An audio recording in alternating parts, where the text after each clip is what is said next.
Ce débat pourrait se résumer à 3 questions de principe. 1. L'État peut-il être mêlé à la mort d'un tiers, même par l'autorisation d'un simple dispositif? Personnellement, je ne le crois pas. L'interdit de donner la mort est un principe absolu. Et si nous acceptons des exceptions à un principe absolu, d'autres, demain, justifieront d'autres exceptions. 2. Quelle société voulons-nous? Voulons-nous une société du soin ou une société où la compassion se résumerait à fournir la mort sur demande, au nom de critères si peu solides que certains veulent déjà les élargir? 3. Quand j'entre en blouse blanche dans la chambre d'un malade, je ne veux pas qu'il doute de la raison et de la nature de ma venue. Je l'ai déjà dit, mes chers collègues, j'aurais pu voter un élargissement de la loi Leonetti dans une situation exceptionnelle, ultime en conscience, mais maintenant, chacun doit savoir exactement ce qu'il va voter. D'abord, ce n'est plus une loi d'ultime recours. Cette loi concernera aussi des personnes ayant plusieurs années à vivre, car avec certaines maladies au pronostic vital engagé en phase avancée ou terminale, on vit aujourd'hui plusieurs années. Le délai de réflexion, Belgique, 1 mois, Canada, 3 mois, chez nous, 2 à 17 jours. 2 jours. Qui n'a jamais voulu mourir un jour et vivre 2 jours après, mes chers collègues?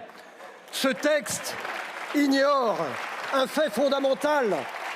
Le désir de mort est fluctuant. La collégialité, le patient pourra n'avoir rencontré qu'un seul médecin physiquement. Nous proposions l'avis obligatoire du médecin traitant qui connaît mieux le patient que lui et d'un psychiatre. Refusé. Nous proposions une commission de contrôle avant le geste. Refusé. Elle se réunira après la mort, la belle affaire. Nous proposions qu'un déficient mental, un bipolaire ne puisse jamais être euthanasié. Refusé. Un majeur sous tutelle, mes chers collègues, qui ne peut signer un chèque pourra demander l'euthanasie. Parce que toutes les familles ne sont pas aimantes et qu'il y a des héritages qui se font attendre, nous proposions qu'un juge vérifie l'absence de pression ou d'abus de faiblesse. Refusé. Nous demandions que la moindre altération du discernement interdise l'euthanasie. Refusé. Alors vous dites loi de fraternité. Vous dites loi de fraternité, mais la fraternité, ce n'est pas ça. C'est se préoccuper des autres. À l'admission aux soins palliatifs, 3% des patients veulent mourir 1 semaine plus tard, 10 fois moins. Qu'est-ce qui s'est passé en 7 jours? Eh bien, on a répondu à leurs besoins. Quand on s'occupe des gens, la demande d'euthanasie disparaît. Vous dites, c'est une loi de liberté absolue. Mais la liberté absolue, ça n'existe pas, nous ne sommes pas seuls.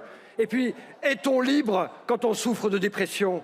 Les psychiatres savent bien que non. Est-on libre quand on ne peut pas se payer d'aide humanitaire ou matérielle? Quand on est grabataire, seul, qu'on se sent sale dans son lit et que l'infirmière ne passe que le lendemain